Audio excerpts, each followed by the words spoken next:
Actually, it's recording right now. Okay. So, and what I'm going to show you today is a strategy that you can use in order to learn new terminology or vocabulary words or even concepts that you're not sure about, okay? And when you take a class like biology or science class, there's going to be a lot of terminology that you wouldn't see in everyday language, okay?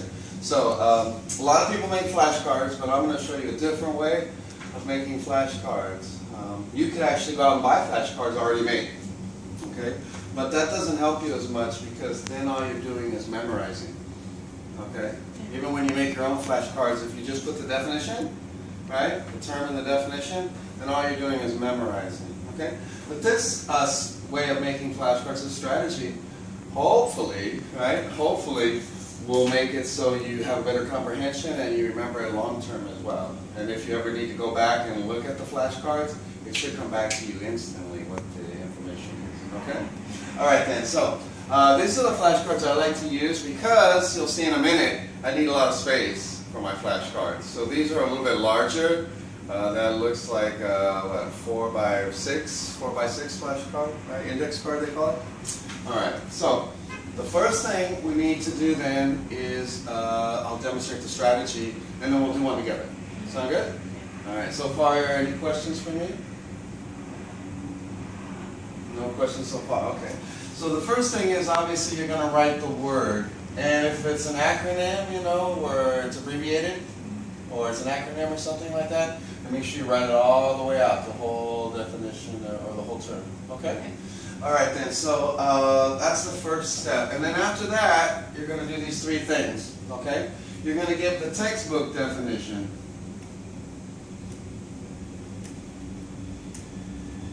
Okay? Just like you normally would on the flashcard. All right, and the second step then is to give your definition in your own words.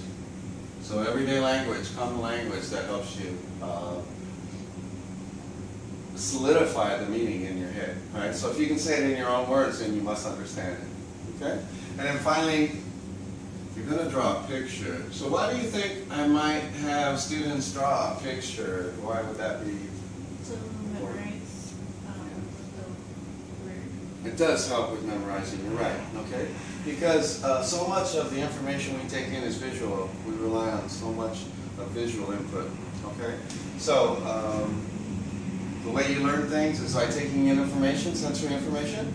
So you're going to write it, physically write it, you're going to have to read it, and you're also going to have to draw a picture. So you're using different modes of trying to remember the information. So far so good? Yeah. All right, what questions do you have right now? Okay to move on? Yeah. All right, good. So let's do, let's make one of the flashcards together using this strategy. So come up with, go through the textbook really quick, and there's a lot of terminology, okay? Just come up with a word that maybe you're working on that you want to remember the definition for, or the function or something like that. Mitochondria? Mitochondria? Okay, that's a great one.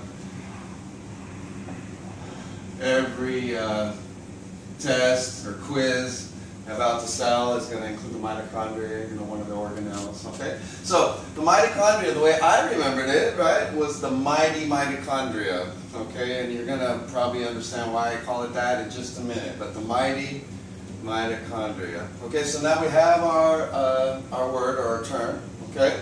So what's the next step that we need to do then? What do we talk about? That's one side. Yeah, okay, so I usually write the term on this side with the lines because I like to have a lot of space and on this side, but you can do it either way. I just don't like lines on my picture. That's why, okay? All right, so now we're going to flip it over, okay? And we know the word is mitochondria. And go ahead and read, I believe they have it right there in bold, right? What's the definition from the textbook? Mitochondria are organelles that convert the chemical energy stored in food into compounds that are proceeding for the cells to use. Wow, that convert, so go with me. Are organelles that convert The chemical energy stored in food. And I get tired just writing it out, okay? In compounds And compounds or in compounds? into compounds. Into compounds?